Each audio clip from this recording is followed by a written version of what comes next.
Quero saudar a igreja com a graça e a paz de nosso Senhor e Salvador Jesus Cristo, amém? Amém. Cumprimentar os irmãos que estão aqui no templo, na igreja, quem está em casa também, saudar os nossos amados irmãos que estão acompanhando, o culto e podendo cultuar a Deus nesse domingo da igreja perseguida, dia da igreja perseguida, Esse é o segundo domingo de junho, não é isso? Cada ano tem um dia diferente. E nesse ano, é o dia de hoje. A gente fica impactado com aquela imagem, naquele vídeo, daquela mãe, se alegrando por receber os seus filhos de volta. Uma história com um final feliz. Nem sempre é assim, mas que bom, que aquela irmã pôde reencontrar os seus filhos. E eu quero, na manhã desse dia, refletir com os irmãos acerca do tema do pai que também recebe de volta os seus filhos. E eu quero convidar a atenção dos irmãos para a leitura do texto que servirá de base para a nossa reflexão nessa manhã, que se encontra ali no Evangelho de Lucas, o médico amado, no capítulo 15, uma sequência de 3 parábolas que Jesus conta, e mesmo assentados como os irmãos se encontram, eu convido a atenção da igreja para o texto que servirá de base para a nossa reflexão nessa manhã. Então abra a sua Bíblia, ou ligue a sua Bíblia no seu celular, ou no tablet, onde você estiver, em casa, aqui no templo. Lucas, capítulo 15, diz assim o texto: aproximavam-se de Jesus todos os publicanos e pecadores para o ouvir, e murmuravam os fariseus e os escribas, dizendo: este recebe pecadores e come com eles. Então lhes propôs Jesus esta parábola: qual dentre vós é o homem que, possuindo 100 ovelhas, e perdendo uma delas, não deixa no deserto as 99, e vai em busca da que se perdeu até encontrá-la? Achando-a, põe-na sobre os ombros, cheio de júbilo, e indo para casa, reúne os amigos e vizinhos, dizendo-lhes: alegrai-vos comigo, porque já achei a minha ovelha perdida. Digo-vos que assim haverá maior júbilo no céu por um pecador que se arrepende do que por 99 justos que não necessitam de arrependimento. Ou qual é a mulher que, tendo 10 dracmas, se perder uma, não acende a candeia, varre a casa e a procura diligentemente até encontrá-la? E tendo-a achado, reúne as amigas e vizinhas, dizendo: alegrai-vos comigo, porque achei a dracma que eu tinha perdido. Eu vos afirmo que de igual modo há júbilo diante dos anjos de Deus por um pecador que se arrepende. Continuou: certo homem tinha 2 filhos. O mais moço deles disse ao pai: pai, dá-me a parte dos bens que me cabe. E ele lhes repartiu os haveres. Passados não muitos dias, o filho mais moço, ajuntando tudo que era seu, partiu para uma terra distante, e lá dissipou todos os seus bens, vivendo dissolutamente. Depois de ter consumido tudo, sobreveio àquele país uma grande fome, e ele começou a passar necessidade. Então ele foi e se agregou a um dos cidadãos daquela terra, e este o mandou para os seus campos a guardar porcos. Ali desejava ele fartar-se das alfarrobas que os porcos comiam, mas ninguém lhe dava nada.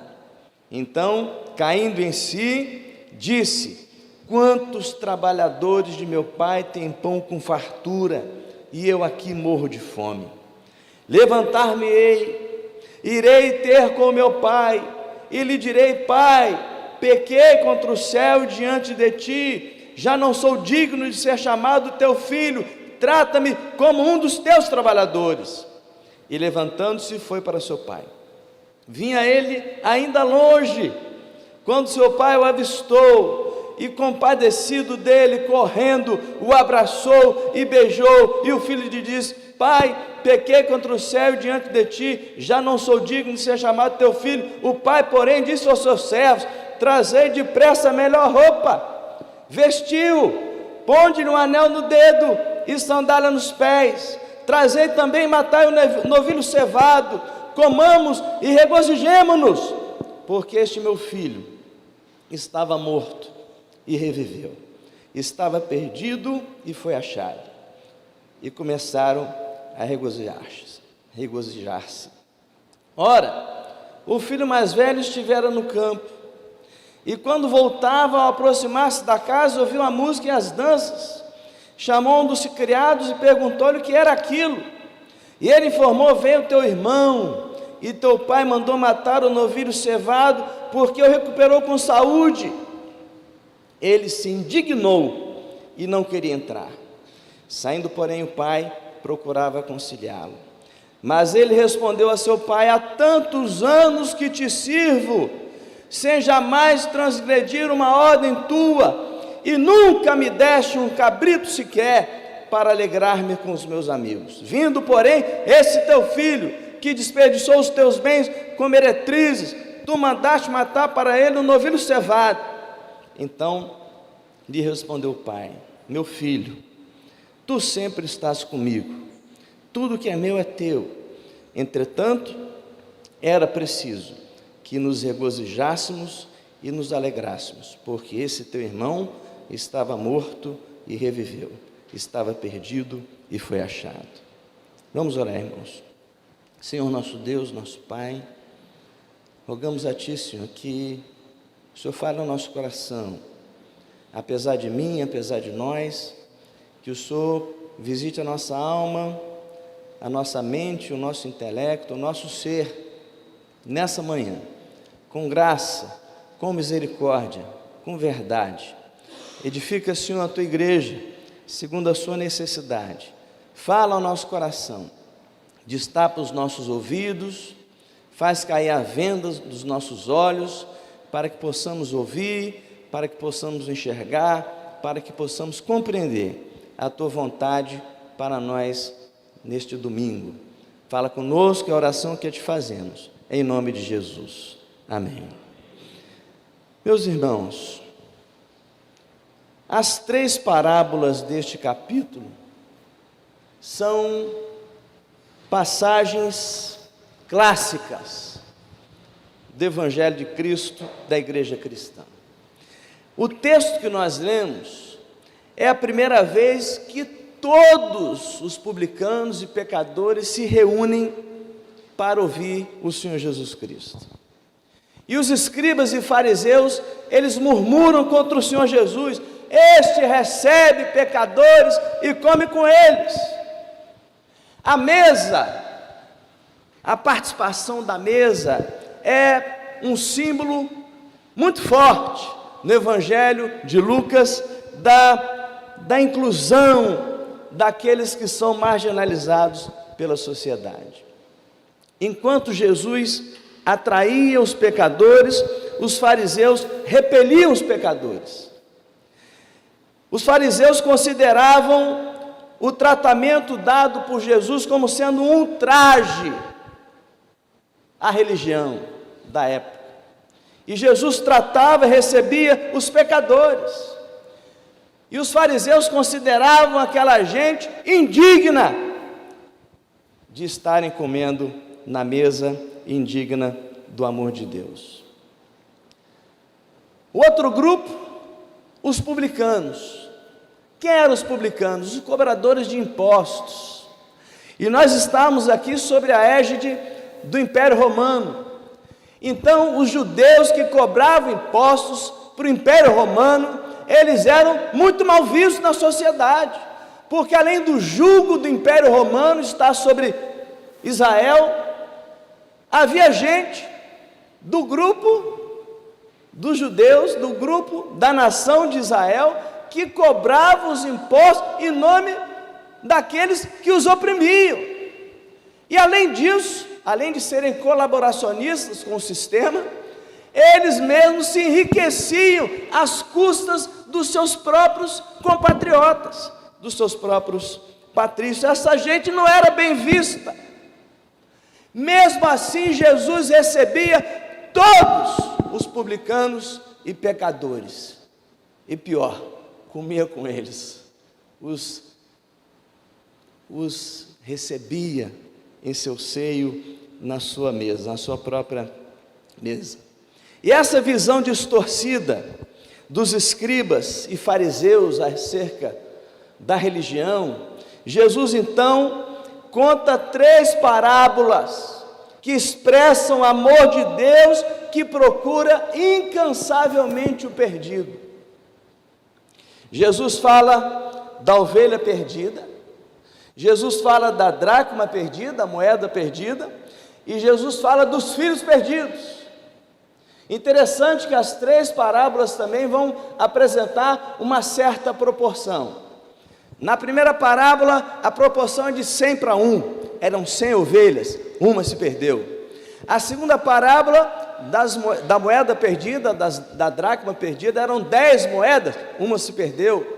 E a última proporção, a parábola dos filhos perdidos, ou do filho pródigo, eram 2 filhos, e um sai de casa para detonar os bens daquela família. A ovelha se perdeu por descuido, a moeda se perdeu por acidente, e o filho e os filhos se perderam por absoluta rebeldia. Nas 3 parábolas, a ênfase é a mesma. A ênfase é a alegria de Deus, a celebração de Deus ao encontrar os perdidos. Então vamos considerar cada uma dessas parábolas, cada uma dessas passagens. Em primeiro lugar, a busca pela centésima ovelha. A busca pela centésima ovelha. A ovelha não foi perdida, ela se desgarrou do rebanho.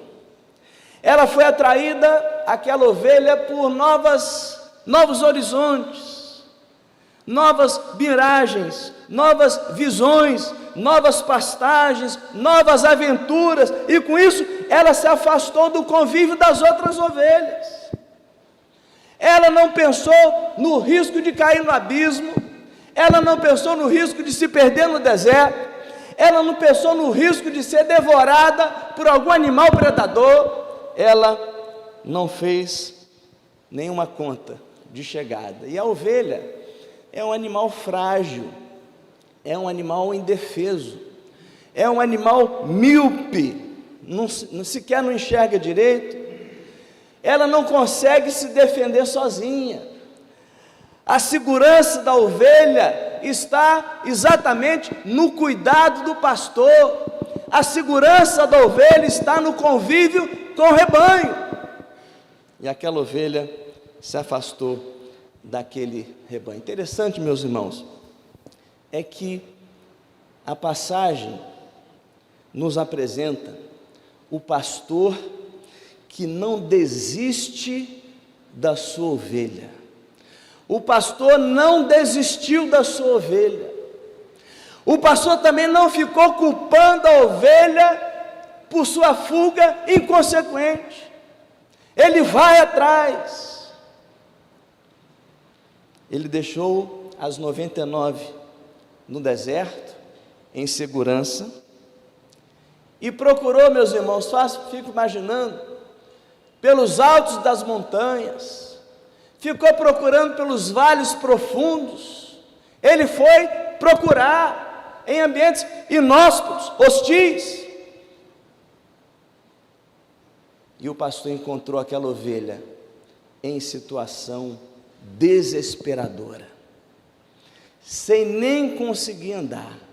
E o texto diz que ele pega a ovelha, coloca no colo, coloca nos ombros e leva em segurança. Ao invés de sacrificar aquela ovelha, aquele pastor restaurou aquela ovelha, aquele pastor celebrou a volta da ovelha, sua reintegração ao rebanho. Meus irmãos, é desse jeito que Deus faz conosco. Deus não desiste de nos amar. Deus não abre mão da nossa vida. Deus não abdica do direito de nos tomar para si e nos mantém em sua presença. Diferentemente dos fariseus, Jesus não esmaga a cana quebrada, nem apaga a torcida que fumega, uma expressão do Antigo Testamento. Jesus não coloca um fardo ainda maior sobre a vida daquela ovelha. Ele restaura aquela ovelha. Ele não nos trata segundo os nossos pecados, Ele nos trata segundo a sua grande misericórdia. E algumas providências Jesus revela aqui nessa passagem. Em primeiro lugar, Jesus nos valoriza. Jesus nos valoriza. Ele poderia muito bem se contentar com as 99 que ficaram com ele, mas não, ele vai atrás, ele não desiste de buscar a ovelha, ainda que essa ovelha fosse uma ovelha rebelde. Em segundo lugar, Jesus nos procura. Ele nos procura, Ele sai em busca da ovelha perdida. Ele veio buscar e salvar o perdido. Jesus veio para os doentes, Ele veio salvar pecadores. Meus irmãos, a ideia transmitida aqui por essa parábola é que Jesus move os céus e a terra para nos conquistar e atrair-nos para si. Seu amor é eterno, a sua compaixão é infinita, seu prazer é eterno em sua presença. Mas em terceiro lugar, Jesus desce ao mais profundo abismo para nos buscar. O pastor correu riscos nessa caminhada, até encontrar a ovelha perdida. Jesus desceu da sua glória, Jesus fez-se carne, habitou em pele humana, andou nas estradas empoeiradas da Galileia, ele sofreu, ele foi perseguido, ele foi humilhado, ele foi cuspido, ele foi pregado numa cruz. Ele desceu ao inferno, e ele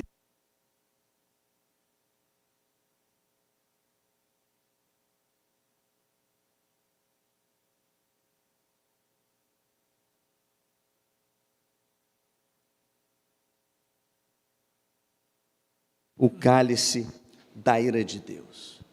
O pastor desce ao mais profundo abismo para nos buscar. Em quarto lugar, Jesus nos toma nos braços e nos leva para o aprisco.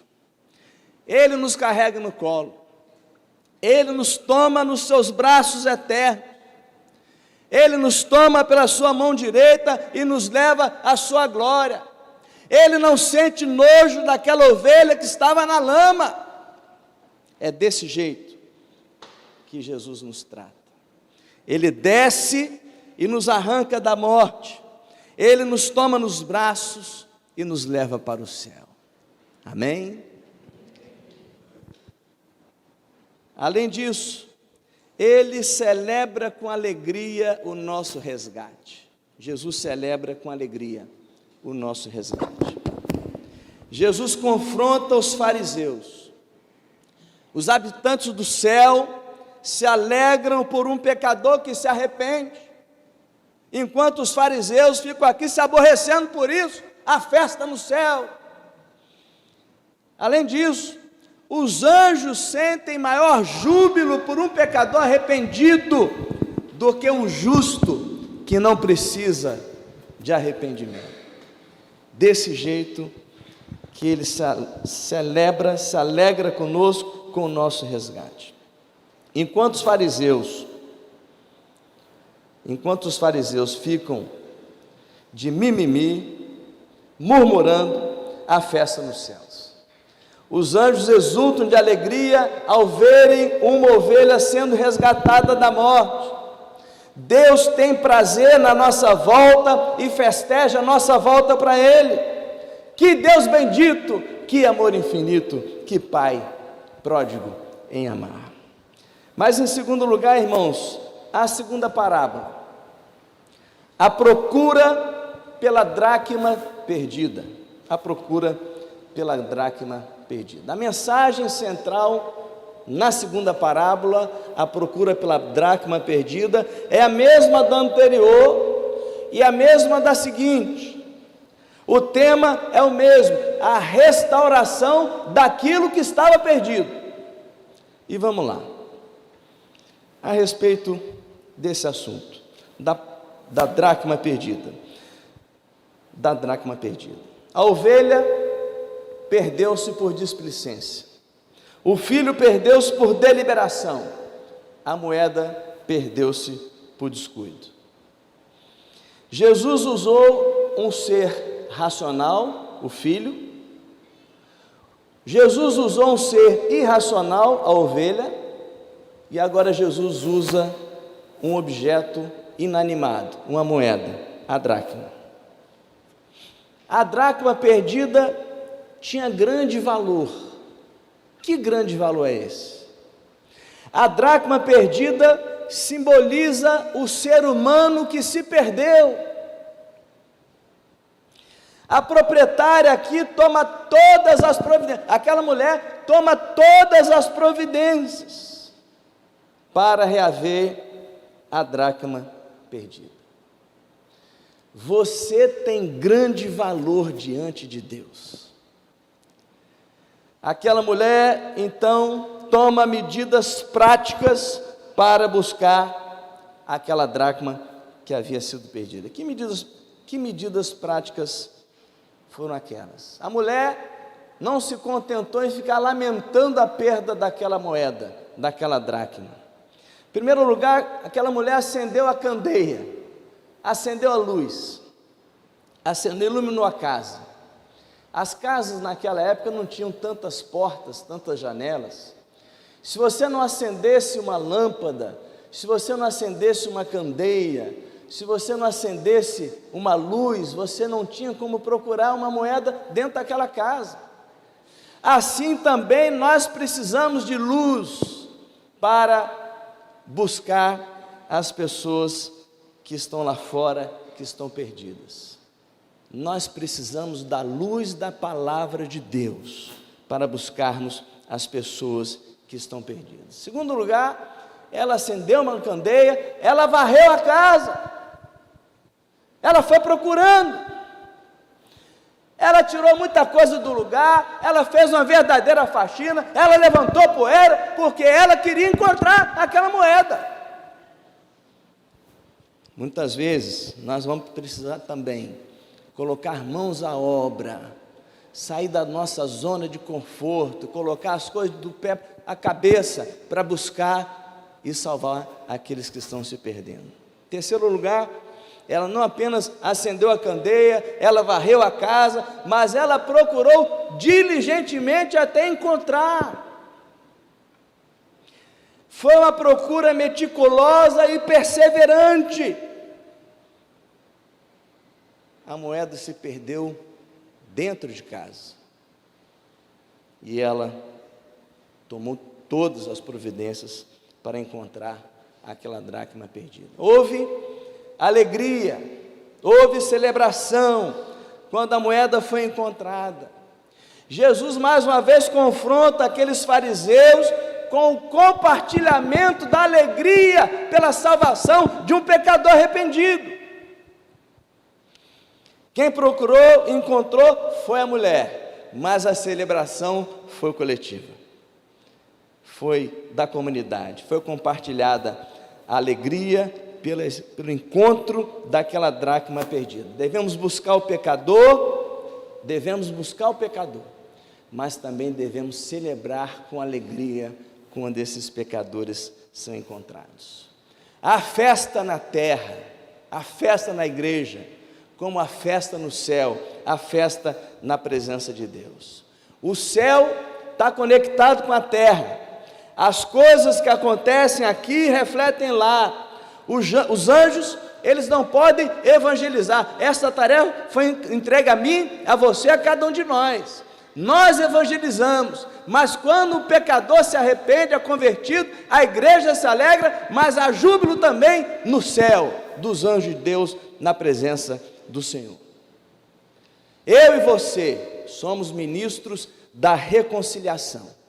Esse ministério da reconciliação, de reconciliar o homem com Deus, foi entregue a nós, foi entregue à igreja, não foi entregue aos anjos. Os anjos não são ministros da reconciliação, nós somos ministros da reconciliação, mas quando um pecador se reconcilia com Deus, os anjos fazem grande festa no céu. Mas em terceiro e último lugar, irmãos, a terceira e última parábola do capítulo 15 do Evangelho de Lucas. A ovelha perdida, de 100, uma. A dracma, de 10, uma. E agora, a terceira parábola, contada no Evangelho de Lucas 15, capítulo 15. Buscando os filhos perdidos. Buscando os filhos perdidos. O título dessa parábola, na nossa Bíblia, está aí a parábola do filho pródigo. Mas nós vamos perceber que nessa passagem há 3 personagens, assim, mais centrais. O filho mais novo, o filho mais velho e o pai, a figura do pai, a figura do pai. Vamos agora então colocar luz sobre a figura do filho mais novo. Quem é esse filho mais novo? O filho mais novo representa, nesse contexto da parábola, os publicanos e pecadores. Jesus está contando as 3 parábolas, Jesus está comendo com pecadores e publicanos, e está sendo acusado pelos fariseus. E os fariseus com o dedo apontado para o Senhor, acusando de receber pecadores, todos os pecadores e publicanos, e comer com eles. Então Jesus fala do filho pródigo. O filho pródigo representa os pecadores e publicanos. Já se contou aqui dos estágios da vida desse filho pródigo. O primeiro estágio da vida dele, ele era feliz, mas não sabia. Ele era feliz, mas não sabia. Ele estava na casa do pai. Tudo que o pai tinha, ele também tinha. Tudo que era do pai, também era dele. Na casa do pai, ele tinha pão com fartura. Ele tinha roupa. Ele tinha calçado. Ele tinha um anel no dedo. Ele estava cercado de bênçãos. Mas, um determinado dia, ele sentiu uma insatisfação dentro do seu peito crescer. Ele esticou o pescoço e viu um mundo diferente, que o seduziu. Ele era feliz, mas não sabia. E deu um segundo passo, segundo estágio na vida desse filho mais novo. Agora, ele era infeliz, mas não sabia.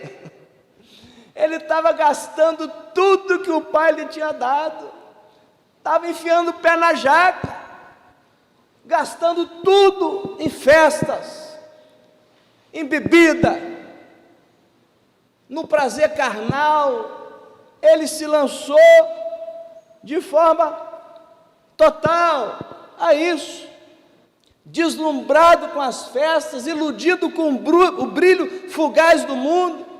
Seus amigos estavam ali, enquanto o dinheiro que ele tinha estava ali, e ele então passou a desfrutar dos seus bens materiais, e tudo se foi, perdeu tudo. Ele era infeliz, mas não sabia. O terceiro estágio daquele filho mais novo, ele era infeliz, mas agora ele sabia. Quando tudo se acabou, ele foi se agregar a um cidadão daqueles cidadãos daquele país, e aquele cidadão colocou para guardar porcos, e veio uma grande fome. Ele perdeu todas as coisas e veio uma grande fome, a pobreza individual e a pobreza comunitária, uma grande fome sobre aquele país, e aquele jovem passou a passar necessidade. E ele começou a cuidar dos porcos, um judeu para cuidar de porco, irmãos. Não, o porco é tudo que simboliza um animal imundo, então ele estava assim, num popular, né? Ele era o vermezinho do cocô do cavalo do bandido, na expressão atual. Ele estava no fundo do poço, e ele então viu aquela situação e se lembrou: oh meu Deus, quantos trabalhadores do meu pai têm pão com fartura, e eu aqui passo necessidade, passo fome. A crise chegou, seus recursos esgotaram, a fome chegou, ele foi parar num chiqueiro. O diabo, meus irmãos, é um enganador, o mundo é uma ilusão, o pecado não compensa, seu salário é a morte. Ele era infeliz, e agora ele sabia. E ele volta para a casa do pai. Ele volta para a casa do pai. Agora, ele era feliz e sabia. Ele volta para a casa do seu pai. Ele cai em si. Ele caiu em si e voltou para a casa do seu pai. Para sua surpresa,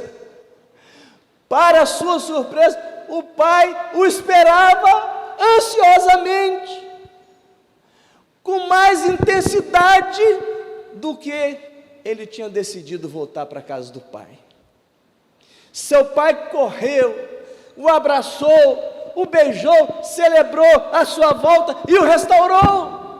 Meus irmãos, é Deus dizendo para mim e para você: volte, meu filho, volte, a casa está preparada, a mesa está posta, a festa nunca vai acabar com a tua presença, queremos celebrar o seu retorno. Aquele jovem, ele foi tomado, primeiro pela insatisfação. Foi tomado pela insatisfação. A insatisfação deu lugar à rebeldia. A rebeldia, a rebelião, levou-o à dissolução. A dissolução levou à degradação. Nesse momento, então, ele toma decisão. E a partir da decisão, ele toma ação. E recebe o perdão na casa do Pai. Não importa quão longe o filho tenha ido, Deus quer celebrar a volta desse filho. Esse pai quer celebrar a volta desse filho. O pai te quer de volta. O pai quer celebrar o seu reencontro. É tempo de voltar para a casa do pai. Mas o segundo personagem dessa última parábola é a figura do filho mais velho. Enquanto o filho mais novo representava os publicanos e pecadores, que Jesus estava trazendo de volta, o filho mais velho é a figura dos fariseus, dos escribas e fariseus, que estavam ali de forma legalista, querendo impedir o retorno daquele filho. O filho mais velho não gastou sua herança toda de forma dissoluta como o filho mais novo. O filho mais velho não vivia em farras, em orgias. O filho mais velho nunca envergonhou seu pai. Ele estava dentro da casa do pai, mas estava perdido. Tem gente dentro da igreja que está perdido.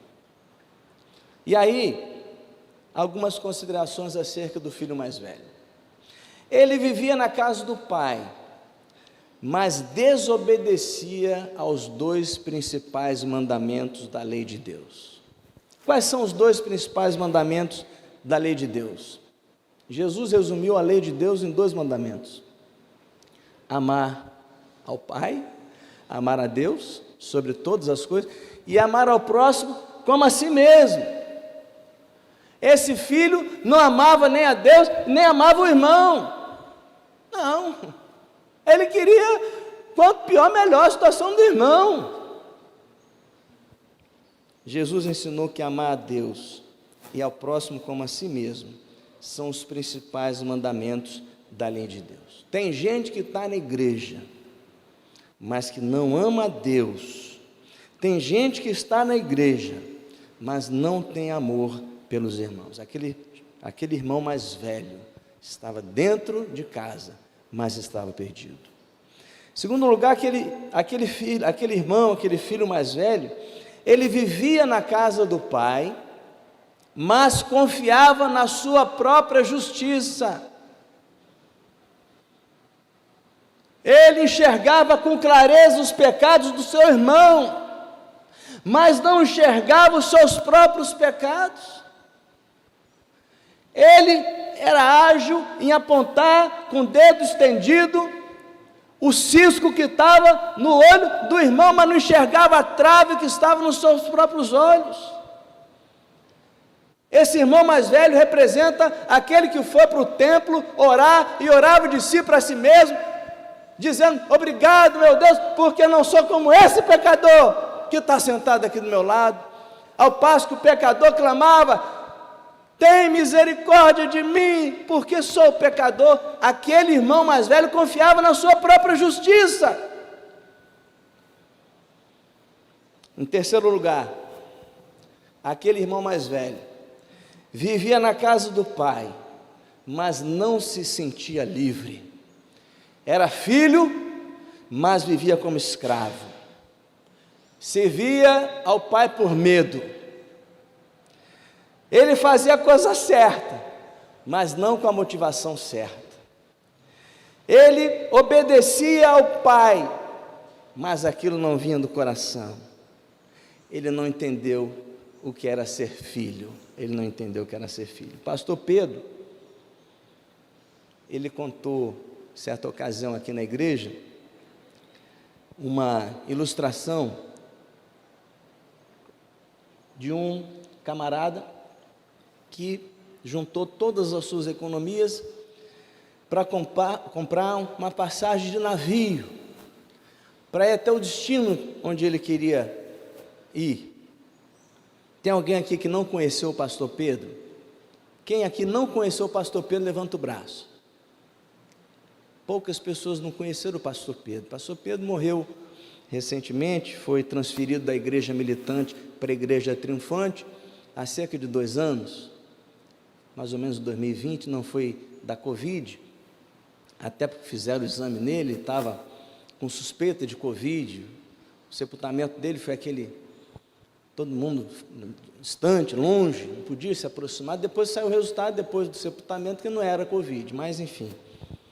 Mas o pastor Pedro contou aqui essa ilustração, contou, acho, mais de uma vez, acerca desse camarada que todas as suas economias comprou a passagem do navio, mas deu todo o seu dinheirinho naquela passagem, de forma que ele não tinha dinheiro mais nem para o lanche, e atravessou aquele oceano, com fome, com privações, sem sair sequer do seu quarto, a pão e água, digamos assim, e chegou no destino, viu aquelas guloseimas, aquelas lanchonetes, aqueles restaurantes, aquelas comidas espetaculares, aqueles manjares, e por curiosidade, na hora de desembarcar, ele procurou saber o preço daqueles alimentos.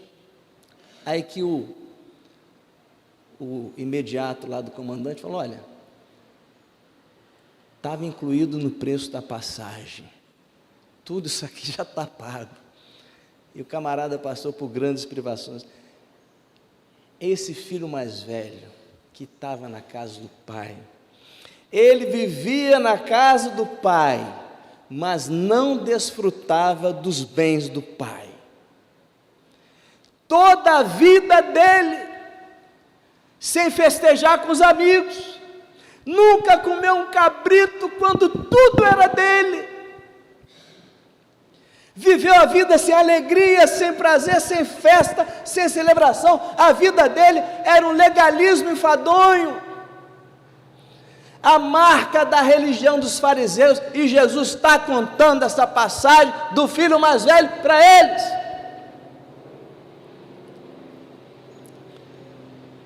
O filho mais velho vivia na casa do pai, mas estava com o coração cheio de amargura. Não se vive vida cristã com mágoas, com ressentimentos. Aquele irmão mais velho se sente melhor do que o outro irmão, só ele presta. Ele se sente injustiçado pelo pai, acusa o pai de estar perdoando o seu filho mais novo, seu irmão mais novo. Aquele irmão, aquele filho mais velho se mostra indisposto a perdoar. Quando se refere a seu próprio irmão, fala: esse teu filho. Quem não ama seu irmão está nas trevas. Ele perdeu a chance de enxergar o seu próprio pecado. Ele não vê seu próprio pecado. Ele está com o coração cheio de ódio contra aquele seu irmão. Ele perdeu a comunhão com o irmão, ele perdeu a comunhão com o pai. Aquele moço era um poço de ressentimento. Ele se recusou a tomar parte da festa. Se recusou. Não participo disso. Interessante, o pastor Hernandes comentando sobre essa passagem, ele diz: o que estava fora entra para a festa, o que estava dentro sai para não participar da festa. Segundo o escritor Warren Wiersbe, neste capítulo todos se alegram, menos o filho mais velho, menos o filho mais velho. E quero então, irmãos, concluir lançando o olhar para o pai pródigo em amar. O personagem central não é o filho mais novo, não é o filho mais velho. O personagem central é o pai pródigo em amar. Ele não desiste de amar os que caíram, ele não desiste de esperar aqueles que ainda estão longe, ele insiste com aqueles que não querem entrar. O pai pródigo em amar, meus irmãos, é o Deus que insiste em procurar o perdido.